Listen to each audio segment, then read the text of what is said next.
Hello, it's Davey Mooney coming to you from the University of North Texas, where I run the jazz guitar program. Benedetto artist, Sunnyside Records artist, got the Sunnyside collection up here, y'all. The Word, Way Back, Perrier Street, Hope of Home, Benign Strangers, Live at National Sawdust. Whew.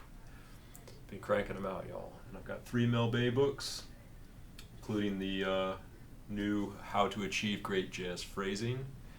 And let's see, it is mid-late March 2026 here in sunny Denton, Texas. And it's, we finished our spring break. That was nice. We got a little breather, but we're in the home stretch. And, I need a little espresso, so everybody take a little sip. We're getting through everybody's recitals and comp exams and committee stuff and all that. But that's not what I want to talk to you all about today. It's such a beautiful day. I don't want to dwell on those sorts of things. I want to talk about Central Park West, the John Coltrane song. I sometimes think of it as Giant Steps, the ballad, although the harmonic cycle is different than Giant Steps, but they're both in the key of B. And man, beautiful song. It's on the album Coltrane Sound, and I was just looking, doing a little Wikipedia online research. I didn't realize, well, I realized a little while ago, but initially I didn't understand that this album was recorded in 1960, around, I think, the same time that Train was doing the sessions for My Favorite Things, the album My Favorite Things. So it's got McCoy Tyner, Elvin Jones, and Steve Davis on bass. So that's interesting, and I didn't realize that they didn't release it until 1964. So kind of like way after the, Giant Steps cycle part of Train's career, when he was putting that variations on that cycle on a lot of different songs, like on this record, on Body and Soul, and on The Night Has a Thousand Eyes, and a bunch of other stuff. Because by the time I had the CD, I had the deluxe edition too, which also had 26.2 on it and satellite. And apparently 26.2 wasn't on the album that they released in 64 because they released it later in 1970. It's a crazy sort of torturous history of the way this music got released by record labels. And I remember encountering a similar sort of thing with Joe Pass in the 1960s, his discography, because by the time I started listening to that music, like For Django and Joy Spring and Catch Me in the 1990s, it had been reissued somewhere along the way or not even reissued, issued after it had been recorded. Like, particularly I bring it up because Train does The Night Has a Thousand Eyes on Coltrane Sound, and he puts the Giant Steps changes on it. And Joe Pass plays The Night Has a Thousand Eyes on Joy Spring in 1964. And I remember thinking, like, when I was learning that song back when I was an undergrad, Fred Hamilton was like, oh, check out the Train version. I remember seeing, well, they're the same year, and thinking, like, wow, Joe Pass was doing a very more sort of straight-ahead version. But then again, maybe the record hadn't even come out, even though it was recorded in 1960. Anyway, it just, the mind reels, y'all. But anyway, man, it's such a beautiful song, and there's something about the key of B. I don't know. I was definitely channeling the vibe of this song when I did my tune Perrier Street for my first Sunnyside record.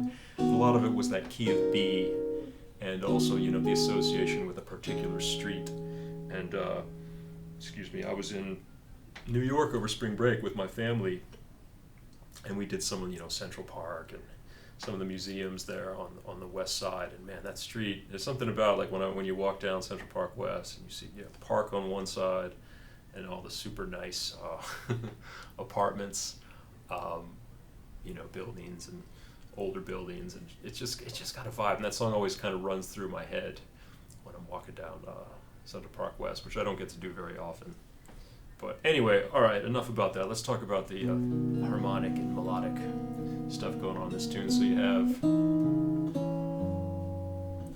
starts on a B chord, and the melody is a F sharp, and he kind of keeps it going through a 2/5 to D, because as we know from not that I invented this concept by any stretch of the imagination, but I talk about in Personalizing Jazz Vocabulary, common tones, aka negative guide tones. The idea that like sometimes when the tune is modulating in taking giant steps, although these steps aren't as giant as they are in the song Giant Steps, and he's modulating more in minor thirds in this song instead of the major thirds that he does in Giant Steps, right? The whole thing of Giant Steps is it's the key of D, key of E flat, and the key of G.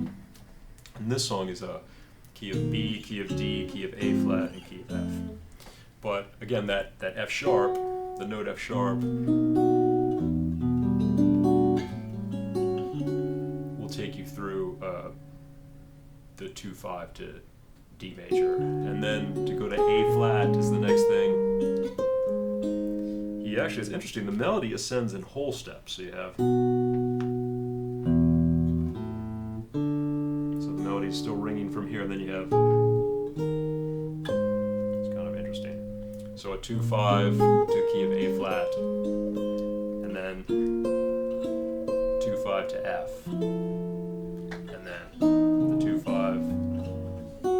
to B again, 2-5 to D, and then 2-5 to B.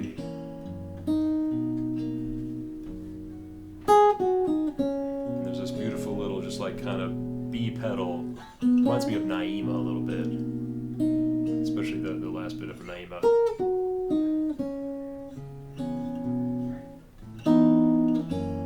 So it's a really short song. Let me count the bars. I know this one of the flaws of this video series, y'all, is that I forget to count the bars of the song before I start talking about them. So what do we got in this one? 1, 2, 3, 4, 5, 6, 7, 8, 9, 10. Is that right? It's really 10 bars?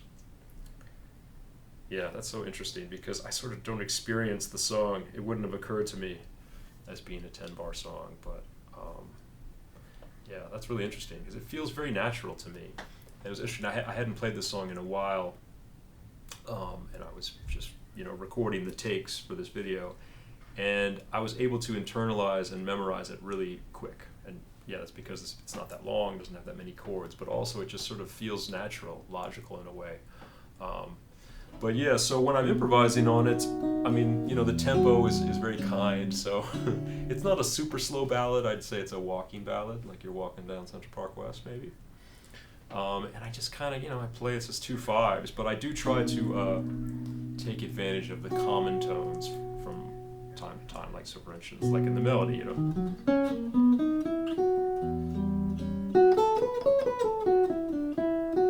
So from D major to the 2-5 to A flat, there are less common tones than you would have going from B to D, right? Because, or would you have the exact same number?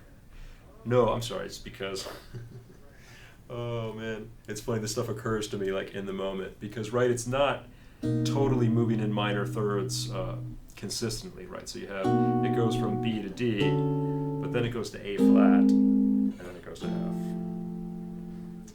B, D, B. So it's not a straight line. So that gives it a kind of less of a, I don't know, it's a cycle, but it's a very interesting, like,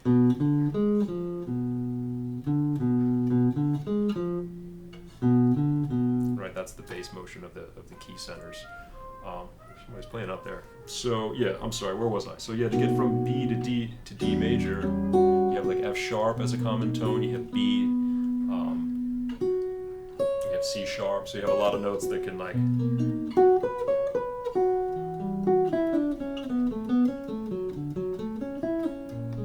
to go from D to A flat, you just have this C sharp, which then becomes, enharmonically a D flat, the minor third of B flat minor, after being the major 7 of D major.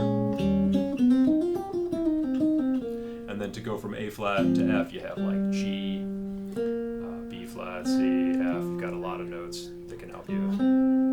So like for instance, then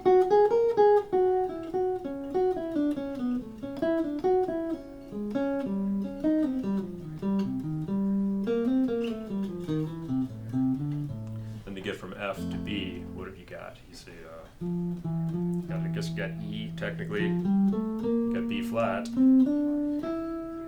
I think that's about it. So, but it's interesting to try to work off those notes, and it's not that I'm only playing those notes, but it can help make the the transition and the modulation be smoother in a certain sense, or you don't have to do it, but it's a technique that I use a lot. So from the top again, 3, 4.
For some reason, when I was playing on it earlier, I wanted there to be on that.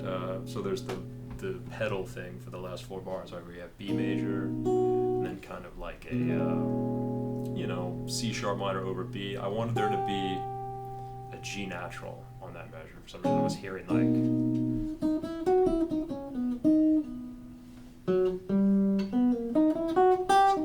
almost like a harmonic major kind of sound.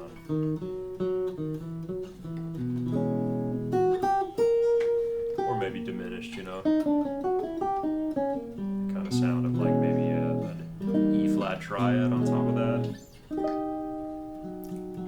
I don't know. I was listening back to that recording with Train on soprano sax, and he doesn't really solo that much. I think maybe kind of variations on the melody. Maybe he plays the melody, or maybe the melody itself is improvised. I'm not sure, but the main solo is McCoy Tyner, and it's not a very long recording, and then they vamp out on the that ending, the pedal, the B pedal. So I was kind of going.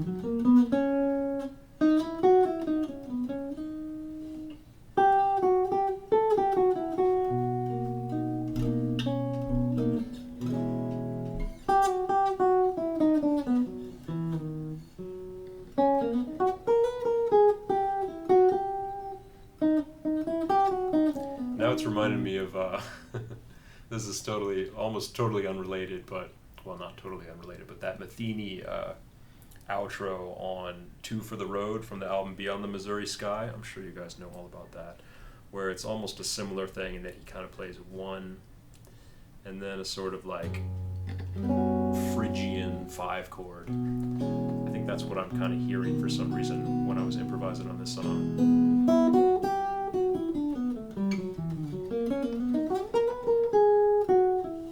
Sometimes just natural tension, kind of like 1 to 2 or 5 sus. Sometimes I want that second chord to have like.